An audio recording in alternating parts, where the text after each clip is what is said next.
En las calles de Temixco, Morelos, una ejecución precisa revelaría la mano oculta de una guerra que trasciende las facciones del crimen organizado. La muerte de Camilo Ochoa Delgado, conocido como El Alucín, no fue simplemente otro ajuste de cuentas en la sangrienta disputa entre los Chapitos y la Malliza. Detrás de este asesinato meticulosamente planificado, se encuentra una red de poder que conecta los análisis geopolíticos más sofisticados con las realidades más crudas del narcotráfico mexicano. El sábado 16 de agosto de 2025, cuando las balas atravesaron la puerta del baño de la casa del influencer, se completó una operación que había sido diseñada no solo para silenciar una voz incómoda, sino para enviar un mensaje que resonaría en los pasillos del poder político y criminal de México. La figura de Camilo Ochoa había evolucionado de ser un simple ex sicario del cártel de Sinaloa, a convertirse en una voz que exponía las contradicciones y las alianzas ocultas del sistema. Su canal de YouTube, con miles de seguidores, se había transformado en una plataforma donde las verdades incómodas sobre el narcotráfico mexicano eran ventiladas sin filtros ni diplomacia. Pero lo que muchos no comprendían era que cada video, cada denuncia, cada señalamiento que hacía Ochoa contra figuras como Dámaso López Serrano, alias el Mini-Leak, formaba parte de un tablero geopolítico mucho más complejo. Un tablero donde las piezas se movían según cálculos que iban más allá de las rencillas personales y se adentraban en las estructuras profundas del poder mexicano. En enero de 2025, cuando avionetas sobrevolaron Culiacán lanzando volantes con 25 nombres de influencers y artistas supuestamente vinculados a los Chapitos, el nombre de Camilo Ochoa apareció en esa lista de la muerte. Sin embargo, lo que pareció una simple escalada en la guerra entre facciones del cártel de Sinaloa era, en realidad, la materialización de un análisis mucho más profundo sobre los vínculos entre el crimen organizado, los medios de comunicación y el poder político. La inclusión del nombre de Ochoa en esos volantes no era casual. Respondía a una estrategia que había sido anticipada por voces expertas en geopolítica mexicana que habían identificado los verdaderos hilos que mueven la violencia en el país. El influencer había cometido el error de exponerse en un juego que no comprendía completamente. Sus constantes ataques contra el Mini-Leak y sus denuncias sobre la Malliza lo habían colocado en el Boy Cientos, centro de una tormenta perfecta donde convergían intereses criminales, políticos y mediáticos. Pero detrás de esta convergencia existía una inteligencia superior que había calculado cada movimiento, previsto cada reacción y diseñado un desenlace que serviría a múltiples propósitos. La muerte de Ochoa no sería simplemente la eliminación de un testigo incómodo. Sería la demostración de cómo el poder real opera en México, utilizando las estructuras criminales como instrumentos de una política más amplia. La guerra entre los Chapitos y la Malliza, que había escalado tras la detención de Ismael El Mayo Zambada en julio de 2024, había creado un vacío de poder que diferentes fuerzas buscaban llenar. En este contexto, figuras como Camilo Ochoa se habían convertido en piezas sacrificables, en un juego donde las reglas las escribían actores que operaban desde las sombras. El ex sicario convertido en influencer había asumido que su transformación mediática lo protegería de las consecuencias de su pasado criminal, pero no había considerado que su nueva posición lo convertía en un objetivo aún más valioso para quienes buscaban enviar mensajes que trascendieran el ámbito meramente criminal. La relación entre Camilo Ochoa y el Mini-Leak había sido documentada públicamente a través de videos, entrevistas y denuncias cruzadas que habían alimentado una narrativa de enemistad personal. Ochoa había acusado repetidamente a Dámaso López Serrano de estar detrás de las amenazas en su contra y había señalado que su conflicto no era con la Malliza, sino específicamente con el hijo del legendario licenciado. Sin embargo, esta narrativa pública ocultaba una realidad más compleja, donde las animosidades personales servían como pantalla para operaciones de mayor alcance. El análisis profundo de estos conflictos revelaba patrones que solo podían ser comprendidos desde una perspectiva geopolítica que considerara los intereses nacionales e internacionales en juego. El contexto geopolítico de México en 2025 presentaba un escenario donde las tradicionales estructuras de poder criminal habían evolucionado hacia formas más sofisticadas de operación. La detención de El Mayo Zambada no había sido simplemente un golpe al narcotráfico, había sido un movimiento estratégico en un tablero donde los Estados Unidos, México y otros actores internacionales disputaban el control de rutas, territorios y narrativas. En este contexto, figuras como Camilo Ochoa representaban una nueva categoría de actor, el criminal mediático, cuya influencia trascendía su poder operativo real, pero cuya eliminación podía generar ondas que se extendieran mucho más allá del mundo del narcotráfico.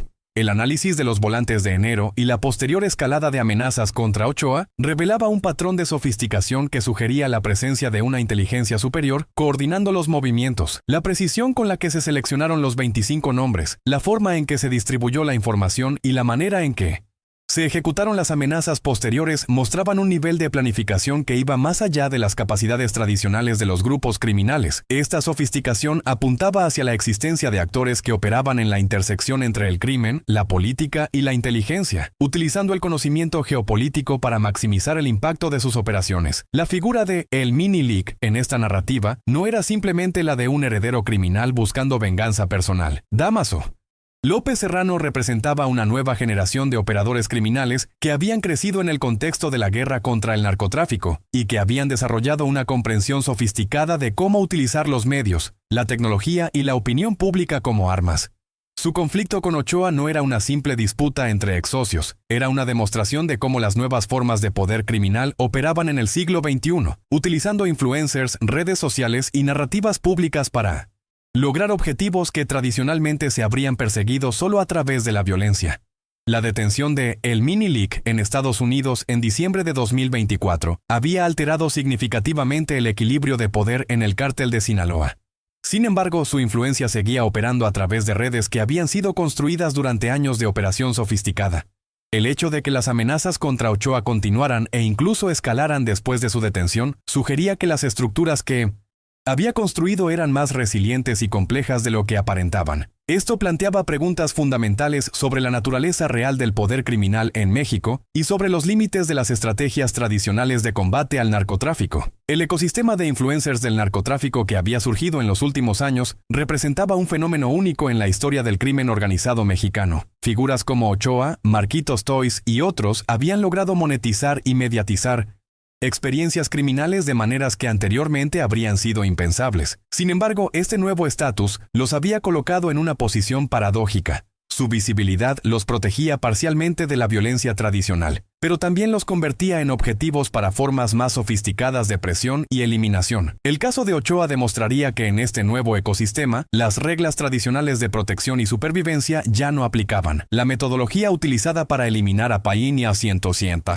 Camilo Ochoa revelaría niveles de planificación y ejecución que trascendían las capacidades típicas de los grupos criminales locales. El hecho de que los sicarios conocieran exactamente su ubicación en Temixco, que hubieran estudiado sus patrones de movimiento y que ejecutaran el asesinato con una precisión quirúrgica, sugería acceso a recursos de inteligencia y coordinación que normalmente se asocian con operaciones estatales o paraestatales. Esta sofisticación planteaba preguntas inquietantes sobre los verdaderos actores detrás del asesinato y sobre el nivel de penetración que ciertos grupos tenían en las estructuras de seguridad mexicanas. El análisis geopolítico del asesinato de Ochoa también debía considerar el contexto internacional en el que se produjo.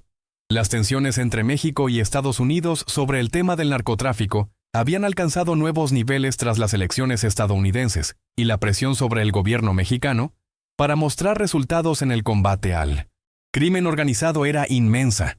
En este contexto, la eliminación de figuras mediáticas vinculadas al narcotráfico podía servir múltiples propósitos: satisfacer demandas estadounidenses de acción, demostrar la capacidad operativa de ciertos grupos y enviar mensajes a otros actores sobre los límites de lo permisible en el nuevo ecosistema mediático criminal. La precisión temporal del asesinato también era significativa. El hecho de que Ochoa fuera eliminado en agosto de 2025, después de meses de amenazas y escalada de tensiones, sugería que su eliminación había sido cuidadosamente cronometrada para maximizar su impacto simbólico y operativo. Esta temporización no era casual, respondía a cálculos geopolíticos que consideraban tanto el contexto interno mexicano como las dinámicas internacionales que afectaban el combate al narcotráfico.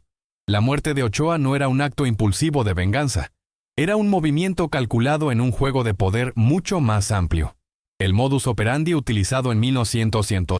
El asesinato de Ochoa también enviaba mensajes específicos a diferentes audiencias. La decisión de eliminarlo en su hogar, frente a su familia, y de hacerlo de una manera que garantizara la máxima publicidad mediática, demostraba que el objetivo no era simplemente silenciarlo, sino utilizar su muerte como una forma de comunicación.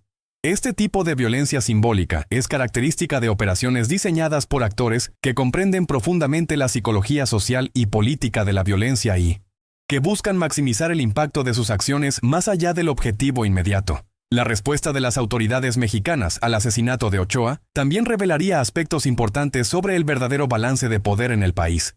La manera en que se condujo la investigación, los recursos que se asignaron al caso y las narrativas que se construyeron alrededor del asesinato proporcionarían pistas sobre qué actores tenían realmente influencia en el sistema de justicia mexicano y cuáles eran los límites reales de la autoridad estatal en territorios dominados por el crimen organizado. Esta respuesta institucional sería tan reveladora como el propio asesinato sobre el estado real de la soberanía mexicana. El legado mediático de Camilo Ochoa complicaría cualquier intento de controlar la narrativa alrededor de su muerte. Sus años de videos, entrevistas y denuncias habían creado un archivo digital que sobreviviría a su eliminación física y que continuaría influenciando las percepciones públicas sobre el narcotráfico mexicano. Esta realidad planteaba nuevos desafíos para quienes habían ordenado su eliminación. ¿Cómo controlar un mensaje cuando el mensajero ha sido eliminado pero su plataforma permanece activa? La respuesta a esta pregunta revelaría mucho sobre la sofisticación real de los actores detrás del asesinato. La muerte de Ochoa también tendría implicaciones para el futuro del ecosistema de influencers vinculados al narcotráfico. Su eliminación enviaría un mensaje claro a otros creadores de contenido sobre los límites de lo que podían decir y hacer sin consecuencias fatales. Sin embargo, también demostraría que en la era digital, eliminar físicamente a un influencer no necesariamente eliminaba su influencia, especialmente cuando su muerte se convertía en una historia que atraía aún más atención mediática que su vida. Esta paradoja presentaría nuevos desafíos para quienes buscaban controlar las narrativas públicas sobre el narcotráfico. El análisis final del asesinato de Camilo Ochoa revelaría una verdad incómoda sobre la naturaleza del poder en México contemporáneo. La capacidad de planificar y ejecutar un asesinato tan preciso, en un contexto tan mediático y con tan pocas consecuencias reales para los perpetradores, demostraría que ciertos actores operaban con niveles de impunidad que cuestionaban fundamentalmente la autoridad del Estado mexicano. Esta impunidad no era simplemente el resultado de la corrupción o la incompetencia, era la manifestación de un sistema de poder paralelo que había logrado infiltrar y cooptar las estructuras estatales hasta el punto de poder operar abiertamente sin temor a consecuencias significativas. La sofisticación geopolítica demostrada en la planificación y ejecución del asesinato de Ochoa también sugería que los actores detrás de la operación tenían acceso a niveles de análisis y inteligencia que tradicionalmente se asocian con actores estatales o paraestatales. Esta capacidad analítica les habría permitido no solo identificar a Ochoa como un objetivo estratégicamente valioso, sino también calcular con precisión el momento, la metodología y las consecuencias de su eliminación. La presencia de este tipo de capacidades en actores nominalmente criminales planteaba preguntas fundamentales sobre la naturaleza real del poder en México y sobre los límites entre lo estatal y lo paraestatal. El caso de Camilo Ochoa también ilustraría cómo la revolución digital había transformado fundamentalmente la naturaleza del poder criminal. En el pasado, los grupos criminales habían operado principalmente en las sombras, evitando la atención mediática y buscando mantener el menor perfil público posible. Sin embargo, la era de las redes sociales había creado nuevas oportunidades y nuevos riesgos. Los criminales que lograban construir plataformas mediáticas exitosas podían ejercer tipos de influencia que anteriormente habían sido imposibles, pero también se exponían a formas de vulnerabilidad que no habían existido en épocas anteriores. La muerte de El Alucín marcaría un punto de inflexión en la evolución del narcotráfico mexicano hacia formas más sofisticadas de operación que combinaban la violencia tradicional con estrategias mediáticas, tecnológicas y geopolíticas avanzadas. Su asesinato no sería recordado simplemente como otro episodio en la guerra entre carteles, sino como la demostración de cómo el poder criminal había evolucionado para operar en múltiples dimensiones simultáneamente: física, digital, mediática y geopolítica. Esta evolución representaba un desafío completamente nuevo para las autoridades mexicanas e internacionales que tradicionalmente habían abordado el narcotráfico como un problema principalmente militar y policial. El análisis retrospectivo del asesinato de Camilo Ochoa revelaría que su muerte había sido planificada y ejecutada por actores que operaban con una comprensión sofisticada de las dinámicas geopolíticas mexicanas e internacionales. La precisión quirúrgica de la operación, la sofisticación de la inteligencia utilizada y la capacidad de operar con impunidad en territorio mexicano demostraban la existencia de estructuras de poder que habían evolucionado mucho más allá de las capacidades tradicionales del crimen organizado. Estas estructuras representaban una nueva forma de soberanía paralela que desafiaba fundamentalmente las concepciones tradicionales del Estado mexicano. La muerte de Ochoa en Temixco no fue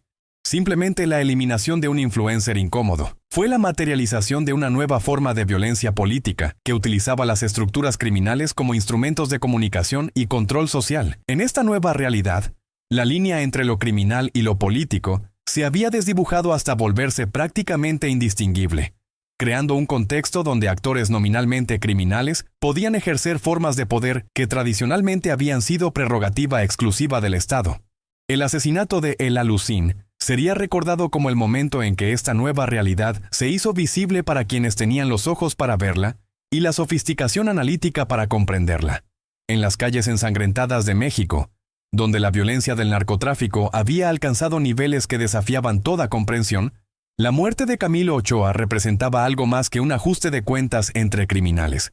Representaba la evolución del poder hacia formas que los marcos tradicionales de 1900 análisis ya no podían contener ni explicar adecuadamente. Su asesinato marcaba el nacimiento de una nueva era en la que el crimen organizado había trascendido sus limitaciones tradicionales para convertirse en algo cualitativamente diferente. Una forma de poder geopolítico que operaba según lógicas que solo podían ser comprendidas por quienes tenían la sofisticación intelectual para ver más allá de las apariencias superficiales e identificar las verdaderas fuerzas que movían los hilos del poder. En México contemporáneo, la operación que culminó con la muerte de Ochoa había requerido meses de preparación minuciosa y la coordinación de recursos que trascendían las capacidades tradicionales de cualquier grupo criminal individual. Los sicarios que ejecutaron el asesinato no eran simples pistoleros, eran operadores especializados que habían sido entrenados para misiones que requerían tanto habilidades militares como comprensión de la importancia mediática y simbólica de sus acciones. La precisión con la que localizaron a Ochoa en Temixco, la manera en que penetraron su seguridad personal y la forma en que ejecutaron el asesinato revelaban un nivel de profesionalización que solo era posible cuando existían estructuras de comando y control sofisticadas operando detrás de la operación. El timing del asesinato también había sido calculado para maximizar su impacto en múltiples audiencias simultáneamente. La decisión de eliminar a Ochoa en agosto de 2025 no era coincidental. Respondía a una lectura sofisticada del contexto político mexicano e internacional que identificaba ese momento como óptimo para enviar mensajes específicos a diferentes actores. Para las autoridades mexicanas, el asesinato demostraba los límites reales de su capacidad de proteger a figuras públicas vinculadas al narcotráfico. Para otros influencers del sector, establecía líneas rojas claras sobre lo que era permisible decir públicamente.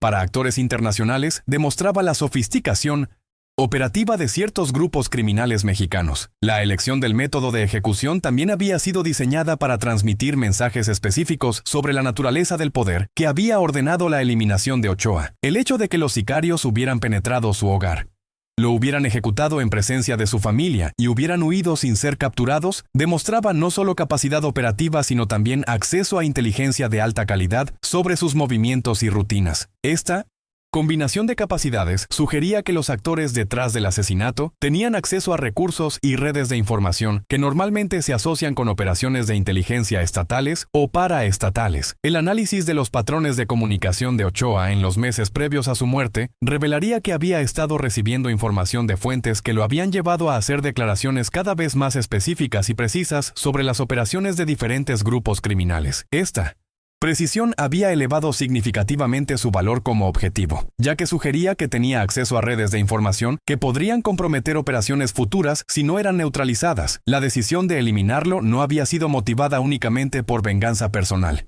Había sido una medida preventiva diseñada para proteger activos y operaciones de mayor valor estratégico.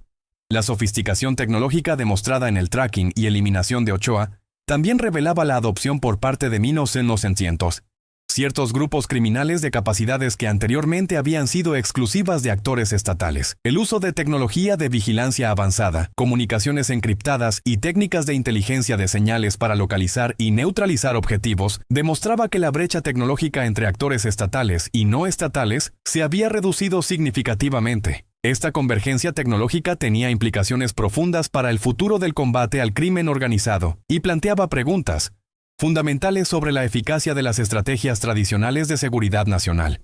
El ecosistema financiero que había permitido la operación contra Ochoa también revelaba niveles de sofisticación que trascendían las capacidades tradicionales del crimen organizado. El financiamiento de una operación de esta complejidad Requería acceso a recursos financieros sustanciales y la capacidad de moverlos a través de sistemas que evitaran la detección por parte de las autoridades financieras, mexicanas e internacionales. Esta capacidad sugería la existencia de redes financieras paralelas, que operaban con niveles de sofisticación comparables a los sistemas financieros institucionales, pero con la flexibilidad y discreción necesarias para apoyar operaciones que los sistemas legales no podrían facilitar. La dimensión psicológica de la operación contra Ochoa también había sido cuidadosamente calculada para maximizar su impacto en diferentes audiencias. La manera en que se filtró información sobre el asesinato, las imágenes que se permitió que circularan y las narrativas que se construyeron alrededor del evento demostraban una comprensión sofisticada de cómo utilizar la violencia como forma de comunicación política. Esta utilización estratégica de la violencia simbólica representaba una evolución significativa en las capacidades de los grupos criminales mexicanos y demostraba que habían desarrollado competencias en guerra psicológica que rivalizaban con las de actores